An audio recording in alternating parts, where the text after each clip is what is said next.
told me not to lay flat last night. I had to sleep in the recliner. He said, she said,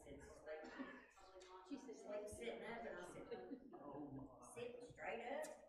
He said, brother, I said, no. Lean back in the recliner. He said, you ought to angle. He said, but don't you lay flat.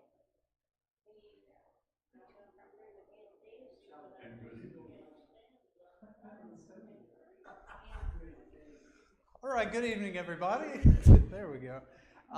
Glad to see everyone this evening. We are going to be continuing our study on the elders, and we'll have some announcements afterwards in view of people we need to be praying for and some opportunities coming up. In the material that we have this evening, there's a lot, so we're going to see how well this goes. We would like to ask David Hicks, if he can, go ahead and lead us in a word of prayer and prepare our minds for a Bible study.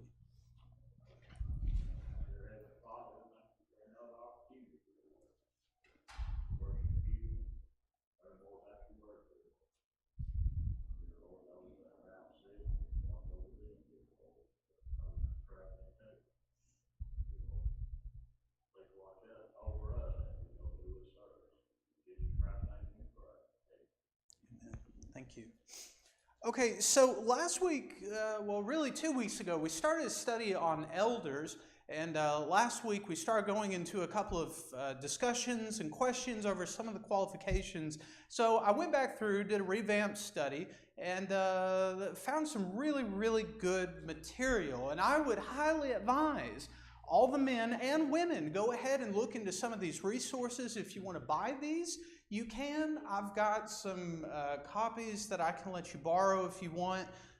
Just talk to me afterwards and you can read through these. But there's two books that have been really, really beneficial. One was written in 1870 by J.W. McGarvey. He's kind of a more known name, especially around Lipscomb and Freed-Hardeman University. A very prolific writer for the church. A very, very wise man. He wrote a treatise, which really we call a paper, on the eldership. It's only about 70 pages. It's about an hour, 2-hour read. And if you check all the material in this, man, it is rich. It goes from the qualifications of elders to ordaining elders, and then the responsibility of an elder, both an example as a shepherd, as a teacher, and then it even goes through the process of handling withdrawal of fellowship. It's a whole chapter on it.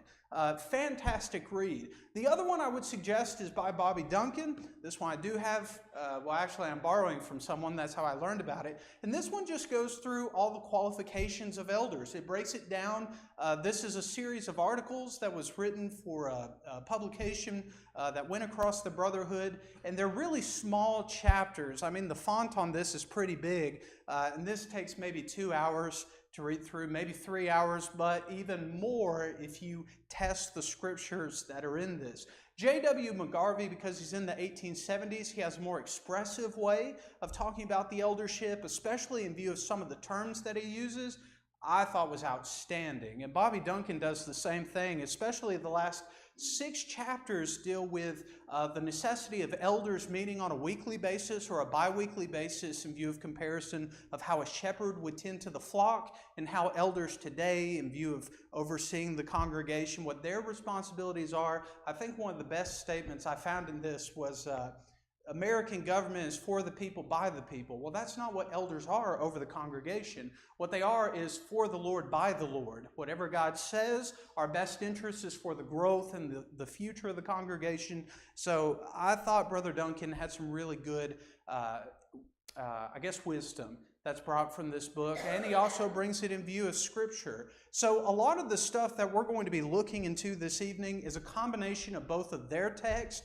And one of them I found out, one of the qualifications that deals with rules his own house well, there's no one who ever talks about the wife, which I know he needs to be married to a wife, but if you have an unfaithful wife or if you have a wife who's questionable in her character, what do we do about that? So I had to take a little bit of extra time in trying to think about what's under consideration in view of not just elders, but also deacons and for the benefit of the church.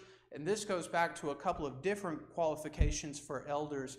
So we'll talk about that when we get to that section. I think is very worthwhile our time. So when we're going through the qualifications of elders, we've already looked at a listing of these, and we're going to go through the ones both between Timothy and Titus. So 1 Timothy chapter 3 and also Titus chapter 1, verses 6 through 9. We're not going to go through it necessarily what's on this page, but these are all the qualifications that we do find. And I will say this at the get-go. I have 30 slides on this, so if we don't get through this, we'll go through it again next week because this is something that we shouldn't be speeding through. But at the same time, if you want these notes, I'm more than happy to give you an outline format. I don't have that typed out, but I can type that out for you and you can use this for your study. But I would highly encourage, if you can read these two books, phenomenal material through these. So when we get into our first qualification of elders, must be blameless. We're looking at the concept according to Romans chapter 3, verse 23, all have sinned and fallen short of the glory of God. So there's no such thing as a sinlessly perfect man in view of being qualified to be an elder, but there is one who tries to live blameless. In fact, it's of interest, this same term is used in 1 John chapter 1, verse, well, not really the same Greek word, but the concept of if anyone says that he does not sin, he's a liar, and the truth is not in him. So for someone to say that you must be absolutely sinlessly perfect, Jesus is the only one to do that, and even Jesus wouldn't be qualified as an elder because he was never married. He never had children, at least not in the sense of by blood. Someone might make an argument off of Isaiah 53, but that's going into different aspect. But no one's sinlessly perfect. So what do we mean by blameless? Well, according to Linsky in his book of definition, according to the New Testament, he gives the definition of one who cannot be charged of unfitness. There's no blame within this individual. His character has already proven itself, and there's no accusations that can be brought up against this man. The Theological Dictionary of the New Testament would define it as moral conduct seen from purity of life. Now, another interesting text that does use the word blameless is in view of widows. In 1 Timothy chapter 5 and verse 7, those who are fit for the Lord, those who continue working in good works for the Lord, the concept is these things command that they may be blameless.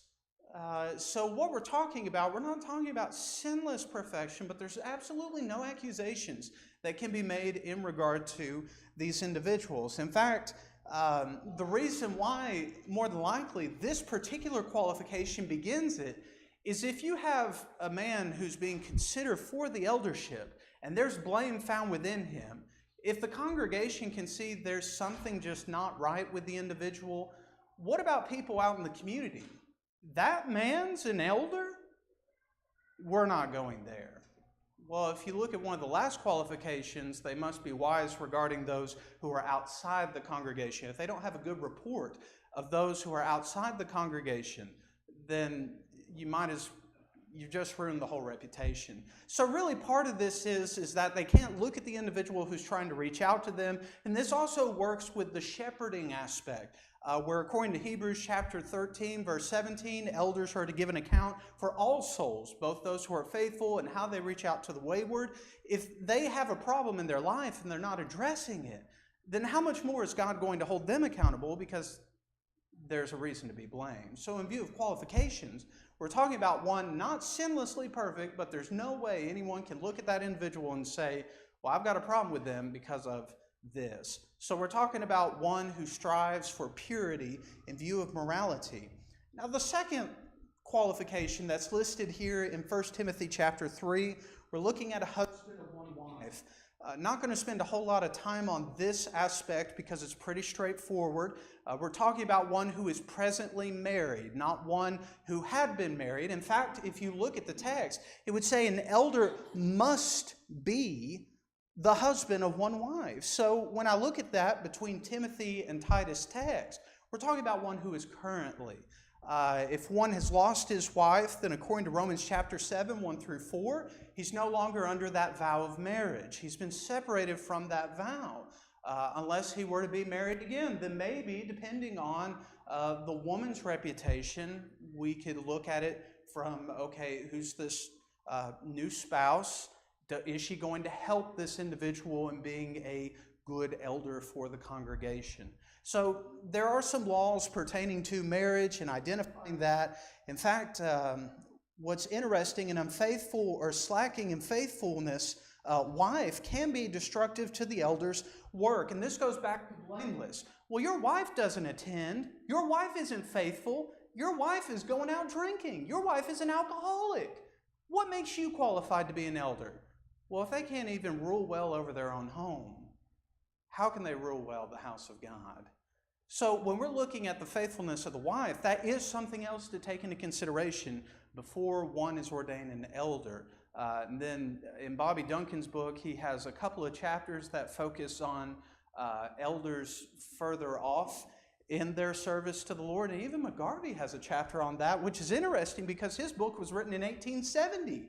And there was still a problem within the congregation that over time, some congregations, the elders were becoming slack rather than being fervent examples for the congregation. So that was interesting. But really, when you think about this, when you consider how a godly husband and a wife work together, their goal is to help progress the congregation. I don't mean that in a liberal theology type thing, but their heart and aim is for God's glory. So if you have a spouse that's not their aim, and the other one is, it's going to create some conflict. So we'll talk about that when we get more to ruling well over one's own house. Now, the first one that we find different between New King James and King James, the concept of being temperate or vigilant. What's weird about this text, the way that some of the words are translated, between Titus and Timothy, they'll have different qualifications that use a different Greek word. So like in temperate, in the New King James, it's one Greek word, but then when you look at Titus' case, and like the King James, I believe it would mention temperate in view of patience. But they're different Greek words, so they mean something else. So we have to go back to the original text to see what exactly is under consideration.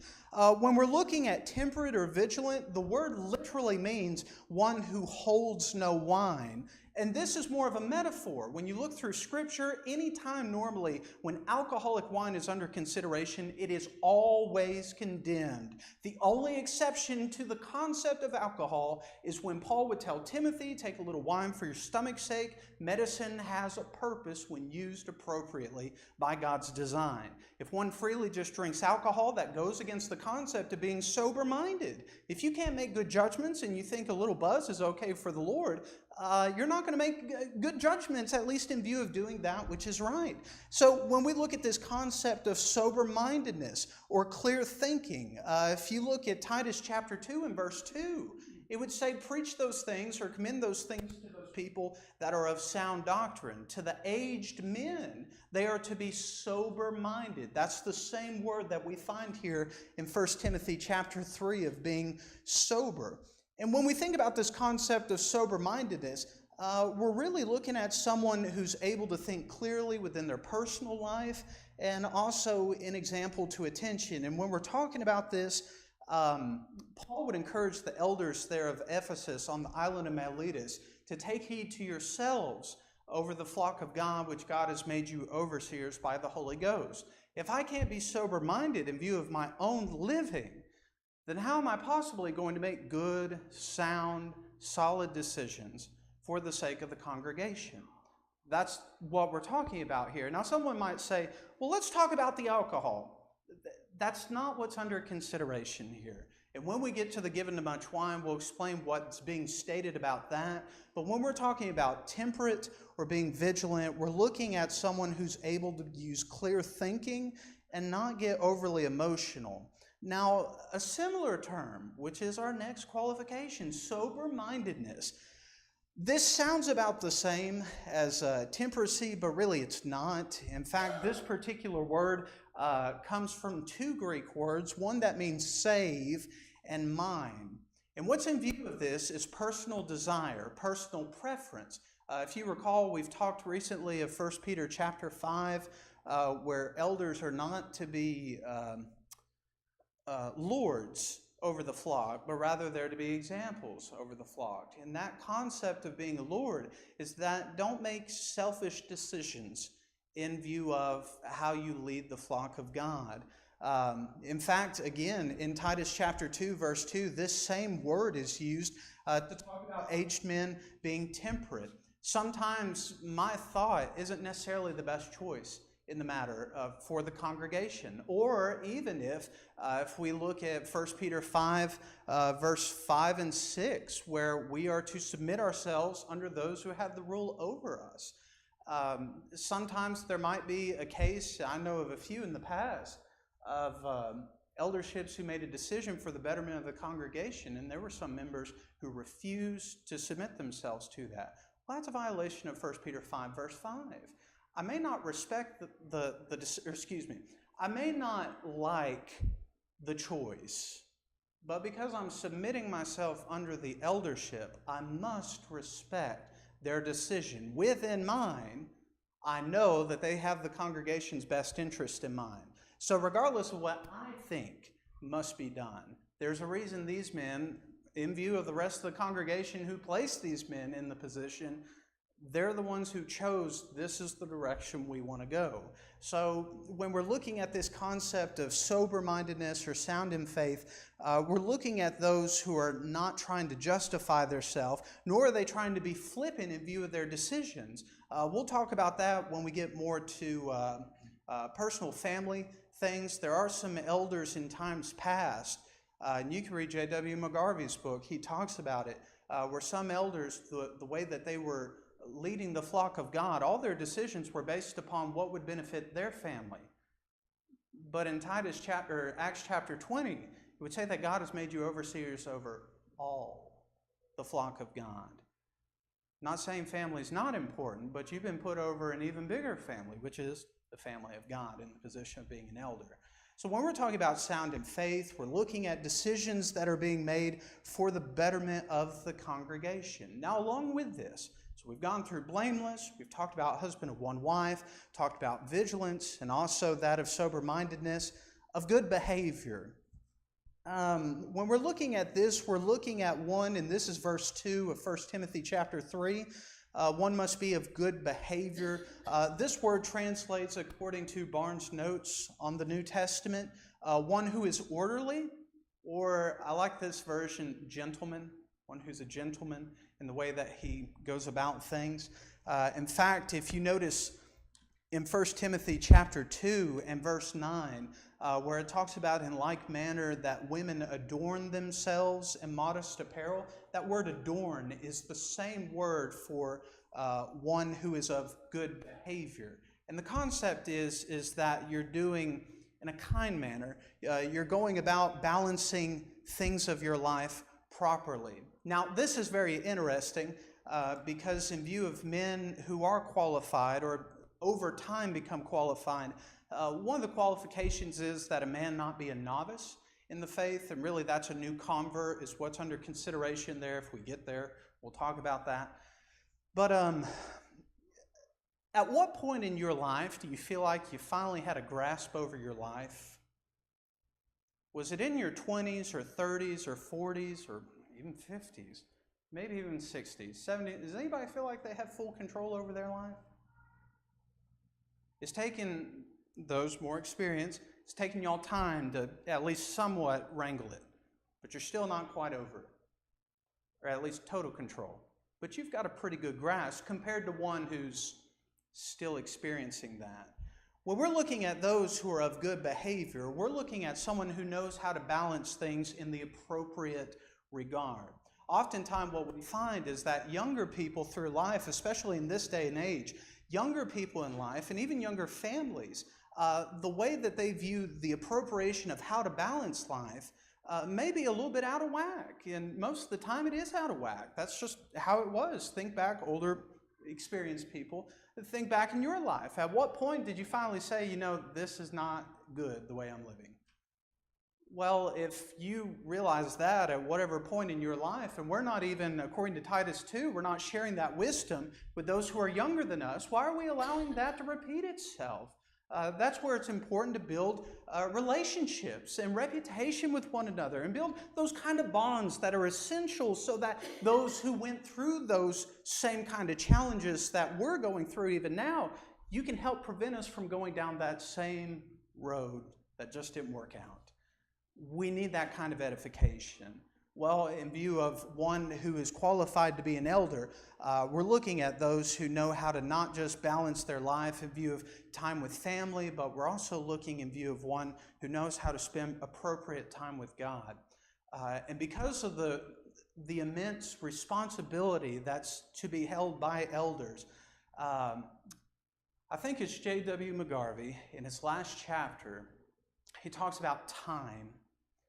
And he would talk about the concept of 3 elders who were over a congregation of, or just a small, 156 people.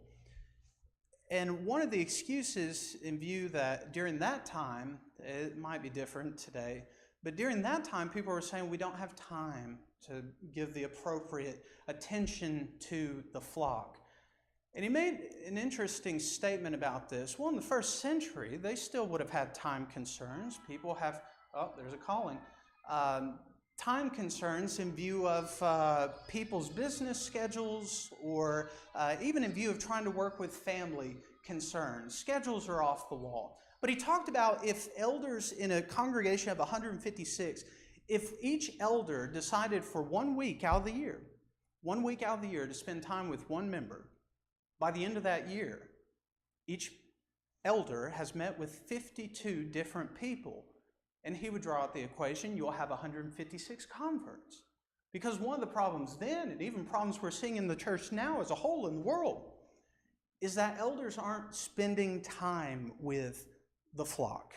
Shepherds in times past knew the character of each sheep. They spent time with each sheep. The sheep that were sick, the sheep that needed more attention and tending to, they were able to spend that time with. And he would say if you divvied up the responsibility, which is what Romans 12 and 1 Corinthians 12 would talk about, the body is built with different members filling different assets.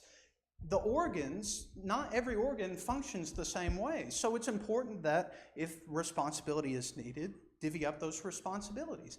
I'm getting to the workload.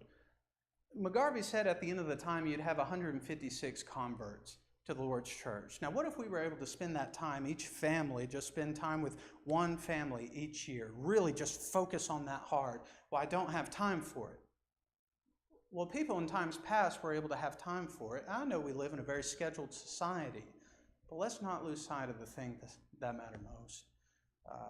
In fact, really, I'll talk about it later. Oftentimes, we tend to put off things that actually do make an impact in the world, and we set aside our own desires for those things. I'll talk about that later.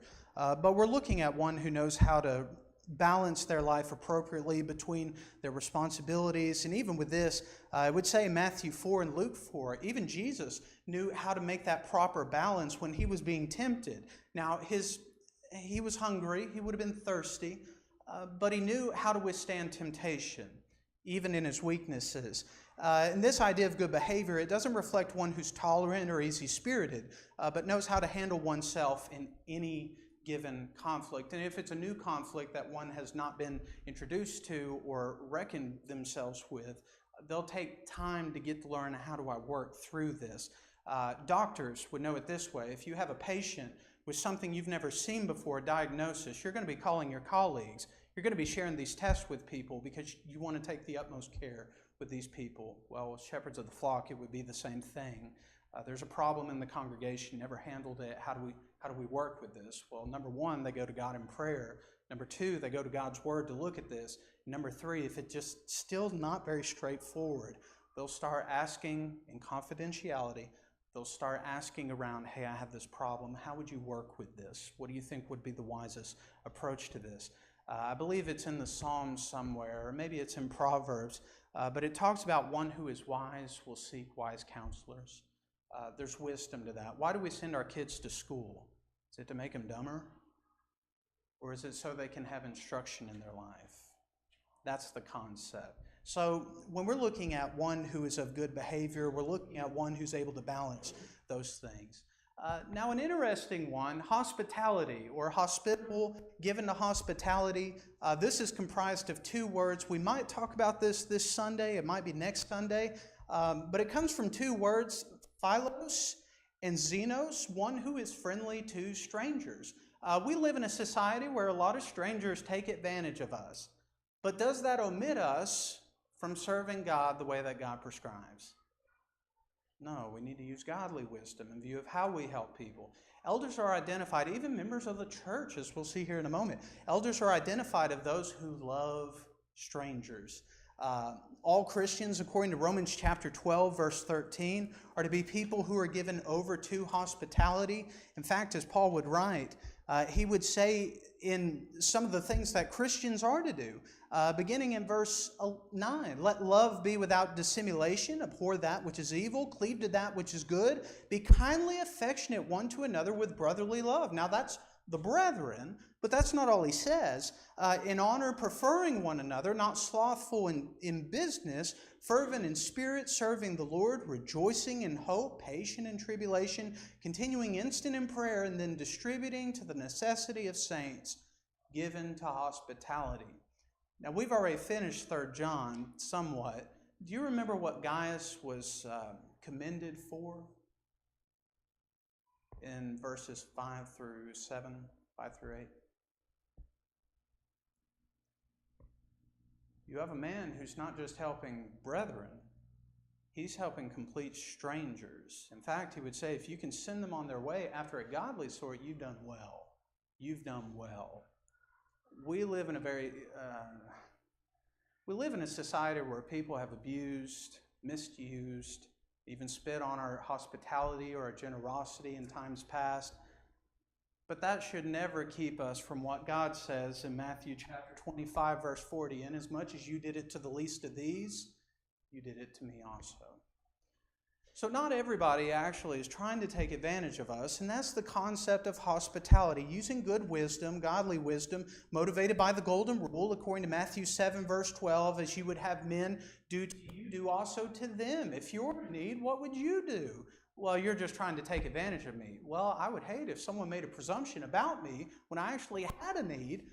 But again, that goes back into using godly wisdom. However, in view of that, whether someone takes advantage of me or they don't take advantage of me and I'm trying to help somebody, that's always given to my account, whether I'm taken advantage of or not. In fact, even Jesus, the ultimate example in 1 Peter chapter 2, he committed himself to the one who judges righteously. So we do need to be wise on that, but at the same time, don't use things of the past to deter us from doing what God says will actually open a door for some folks. Now, able to teach or apt to teach. This one's interesting because if you look over in Titus chapter 1, those who qualify themselves to become elders are one who even before they are ordained as elders, these are the men who will be the ones who are noted for what they've done in view of teaching. Now, some people might say they need to be able to teach all ages, but there's some elders who are more gifted at teaching younger kids.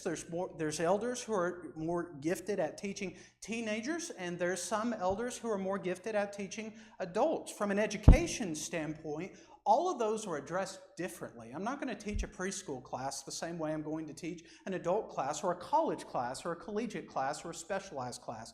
It calls for different mental capacities and learning abilities and learning methods.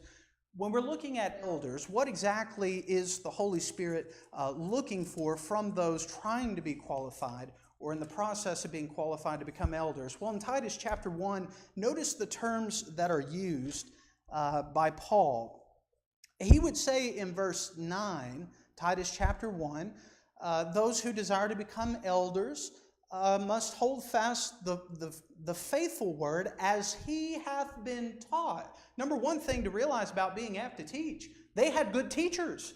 How can you teach well if you don't have one who teaches you or taught you well. So he has examples of times past, that he may be able by sound doctrine both to exhort and to convince the gainsayers. So one who becomes an elder, or one in the process of being an elder, is one who's able to look at God's Word, or at least examine someone's circumstance or life, and be able to take them back into God's Word and say, what you're doing is not right, and be able to show them scripturally why that's the case. Now these are people who are, notice the words, able and skillful. So this is someone who's been doing it for a while. I've heard in time past of a man who said, well, maybe I taught once or twice, but really that's about it. If you have a teacher who's only taught in a classroom 1 or 2 times, and they've not really taken any kind of time to develop themselves as an educator, which is what we're looking at, how effective are they going to be at home Bible studies? How effective are they going to be in converting people to God? That's what God's looking for. He's looking for men who are able to share that message and that wisdom, and in fact, be able to help others to learn how to teach. One of the worst things that have come about in view of the church is that oftentimes there's a red alert button, not just for elders, but a red alert button for teachers, where they just say, just give them a book, they'll learn how to teach. Well, even though Jesus is the master teacher, some of the best teachers I've ever had from real life experience, my parents, some college teachers, one man, he was the principal over a high school. I don't know if he's still in administration or not. A man who's passed away, an English teacher that I had. It was the passion behind why they were teaching to begin with. A belief in people who didn't really know a whole lot, or they weren't very confident in themselves, and they were able to show us that we're more than capable of doing what we're aiming to do, or what they give us. The best teachers are the one who realize what they have and not throw it down as if it's worthless, but be able to take something where people say we're not worth a thing, and by the end of that class time, oh, I can do all things through Christ who strengthens me. Those are the best teachers. I've learned that from Jesus. Jesus never gave up. I learned that from Paul. He's an excellent teacher. But then even some of those examples, if you recall Philippians 4, verse 8, whatsoever things are true, just, noble, honorable. Do you remember what Paul said in verse 9? Whatever you've heard, seen, visual teaching, learned, read of me, do. How do children learn best about God? Their parents should be parents. They are to teach their children, raise them up in the nurture and the admonition of the Lord. So they know the methods behind teaching. And in fact, if you think of it this way, if you have an eldership who's well aware of how to teach younger folk, teenage folk, young adult folk, and older folk, you're going to have some excellent teachers in the congregation because they know how to reach those age groups. And it might be the case that maybe if there's an erring soul in a certain age group, it might be in the best interest of a particular elder, or if the eldership realizes that someone has a better reciprocating ability with other people, they just connect with them better. It might be better if they talk to them about the situation. Hey, can you go reach out to them and talk to them? You seem to connect really well. Well, being able to know how to teach and when to teach things. So it goes with the gentleman thing, knowing when to say something, how to say something. We're looking at one who is skillful. And again, this isn't just a general ability to share information. Anybody can read a page. But it's easier for people to identify those who are living for Christ, and they can give you a reason of the hope that's in them, than people who say, well, I can't teach. I don't know how to do that. So you're basically saying the Great Commission is only for a couple of Christians, but not all the Christians. We all teach in different ways. But the eldership, or those who desire to become elders, are ones who are known for their ability to teach and even actively go for teaching. It's of interest, Duncan would talk about on page 44 in this book, it could be that an examination of his performance within the past few years will reveal that he has not taught anyone, either publicly or privately, for one reason or another, because he's too busy. He's not set up or conducted any home Bible studies. He will not participate in a visitation program, and has said, well, let George do it, let someone else do it, when that man is asked to teach a Bible class. But he's not been teaching, he's not now teaching, and he's not apt to teach. So it's very easy to see those who have the ability to teach. And I would say this just in view of where we are in our abilities as a congregation. We have some excellent teachers here, both now and those for the future. It's just a matter of being able to see the ability within yourself, just like Moses would say to God, I'm not eloquent, I don't know what to say. Well, what did God tell Moses? I'll teach you what to say. And in fact, if that wasn't enough, he said, okay, I know your brother Aaron can speak well, but I'm going to teach you, Moses, and then I want you to teach Aaron. You know, that's kind of like an internship that God set up between Moses and Aaron. Sometimes we do need silent partners in view of teaching, because that's going to help them much more in being able to see what to do and how to go about doing it. And if they have questions, guess who they're going to turn back and ask? The person who trained them. So when we're looking at the process of teaching, there is a right way of doing it, but shouldn't be the fact of just being thrown into it. That doesn't help anyone. In fact, would you want just anybody teaching your children or your grandchildren or your nieces or nephews? Absolutely not. I would always want the best for them. That's possible. Now let's get into, this will probably be our last one for tonight, not given to wine. I'll just go out by saying this is a metaphor. This is not one who drinks, even though they are to be sober-minded. They are to be able to make good decisions. In fact, in view of John chapter 2, we could talk about the water and the wine, but that just gets off into a rabbit hole. When we look at Scripture, not all phrases from the King James or even the New King James translate well into modern languages. For example, let your conversation be honorable among the Gentiles. What's that idea of conversation? Conduct, your lifestyle. We talk about conversation as speaking back and forth. Well, we're talking about one's lifestyle. In fact, in Luke 14, we brought this up Sunday evening or Sunday morning. God says, unless you hate father, mother, sister, brother, wife, lands, children, are we supposed to hate our families?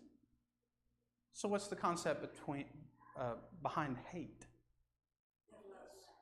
Love less. Put it in the right priority. So when we're looking at the idea of given to wine, I want us to look at a couple of different passages that show us different ideas behind wine.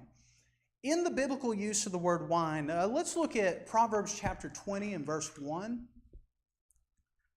Proverbs chapter 20 and verse 1. Normally the general rule is, whenever people get into a study about Bible wines, Robert Patton wrote a wonderful book on that where he did extensive research on ancient making of wine.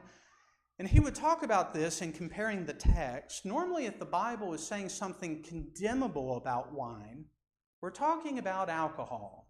We're talking about something that inhibits one's ability of making good choices. In Proverbs chapter 20, verse 1, it would say, wine is a mocker, strong drink is raging, and whosoever is deceived thereby is not wise. So what about the advocates who say social drinking is acceptable? Well, the Bible would tell me you are not wise. You could read that. That's not between me and you. That's between you and God. So you'd have to work with that. If God says it's not wise, it's not wise. Look over at Proverbs chapter 23, and then we'll go to Isaiah's text. Proverbs chapter 23, and notice verses 29 through 32. This again is another context where wine is used in the alcoholic sense. Who hath woe? Who hath sorrow? Who hath contentions? Who hath babbling? Who hath wounds without cause? Who hath redness of eyes? They that tarry long at the wine, they that go to seek mixed wine. Look not thou on the wine when it's red, when it giveth its color in the cup, when it moveth itself aright. Why? Because at last it biteth like a serpent, and it stingeth like an adder. Now why would the Bible warn us not to go towards this substance? And we turn around in modern day America and say, oh no, it's absolutely okay. I think someone is zealous for God, but not according to knowledge in a lot of cases. So let's look at another use of the word wine. And this comes from Isaiah's text. Isaiah chapter 16 and verse 10. Isaiah chapter 16 and verse 10.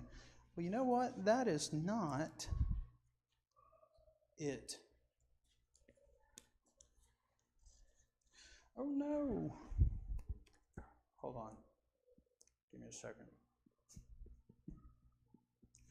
A lot of this information comes from this, but then again, I may have mistyped. Not given to wine. Okay, we're looking at Isaiah. It says 16:10. Oh, because I'm looking for 16:16. That verse isn't there. 16:10. And gladness is taken away, and joy out of the plentiful field. And the vineyards there shall be no singing, neither shall there be shouting. The treaders shall tread out no wine in their presses, and I have made vintage shouting to cease. Now, if you're treading wine in the presses, what do we call those presses in vineyards? We would call them? What do you put in presses? No, you don't put, you put grapes. Oh, you're saying according to the, okay, you're right. The text does say wine, but we're talking about grapes. What's the blood of grapes? Grape juice. Grape juice is what we're looking at. Now, it's not going to be sweet. If you've ever crushed grapes and tried to drink it, it's a little bit bitter. If you look at Welch's grape juice, it's got like, what, 2,000% sugar in it? It doesn't. But there's things added to it. Natural grapes that come from the vine might have a buildup of acidity, but there's a certain element that has to be introduced into the grape juice itself for it to be classified as alcoholic wine. In fact, there is such a thing as non-alcoholic wine. In Arkansas, there's a cold press vineyard, very, very sweet grape juice, very sweet, sweeter than Welch's. But the concept is just because we read the word wine, my next question is, are we talking about alcoholic or not alcoholic? We'll let the context determine that. So in this case, Isaiah 16, verse 10, and then also notice in chapter 65 and verse 8. Isaiah 65 and verse 8. Now this one's interesting because God places a blessing on the blood of the vine. And we'll see what that is according to the context. But Isaiah 65 and verse 8, notice, thus saith the Lord, as new wine is found in the cluster, and one saith, destroy it not, for a blessing is in it, so I will do for my servant's sake that I may not destroy them all. Now God is saying, just like the wine of the grape or the cluster. So we're looking within the grape cluster itself or the grape pod. We're looking at that juice. We're still looking at juice. What about fruit of the vine that we partake on the first day of the week? What's the fruit of the vine? What fruit are we considering? Grape. What would be the product of grapes? Wine in a biblical sense, we're talking about non-alcoholic. We're looking at grape juice is what we're looking at. So just like the blessing that's found within the cluster of the vine, we're looking at grape juice from this as opposed to what people would say is alcoholic. Now, what we're saying, whenever you look at this concept of not given to wine, literally in the Greek language, it's translated as one who is near or beside wine. Have you ever met someone who's been drinking a lot and they become very rambunctious or very angry? They don't want to hear anything. They have headaches. And we just read that from Proverbs. We know of people like that. We've seen that in times past just from experience. This concept, we're using a metaphor not given to wine. This is one who doesn't have the attitude of let's get in a fight. And we'll talk about that when we talk about one who's not brawling or one who's not a striker. But they're not characterized by you're acting just like someone who drinks, is what's under consideration. So this is someone who, at least not given to wine, if we look at the contrary of this, we're looking at one who's a brawler, is how the American Standard would translate it, or it's speaking of one who's contentious in resolving issues. Now, this is a little different from there's a problem and people become angry over a problem. We're talking about the way that you resolve this problem is you start going the complete wrong way with this. Yes? I was just going to, in verse 20, what do you think that in Proverbs, or 21, Proverbs 21, it says, talks about wine as a marker, but it says strong drink is a raging. What do you think the difference is between those two things? So wine is a mocker. It makes a fool of those who take part of it. Also strong drink, it's something that takes utter control of someone. So like if you've seen someone who's heavily medicated, they don't have their facilities about them. One who drinks alcoholic wine, it turns you into something that you're not, and it leads to a point to where you no longer have control, is what that's saying. So I think it's talking about two different things. No, because the wine under consideration that causes one to become a fool is that same strong drink that takes over one's ability to think or act. Yeah, so Philip, you had a question.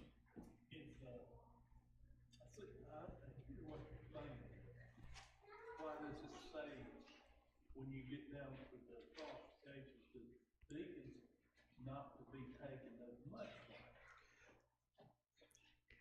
So we'll talk about that when we get to deacons, but it's the same kind of metaphor. If you're known as a deacon in your service, in God's service, as one who brawls or tries to fight through trying to get things to happen, probably not finding yourself very well qualified at that point, let alone that's actually leading towards being disqualified.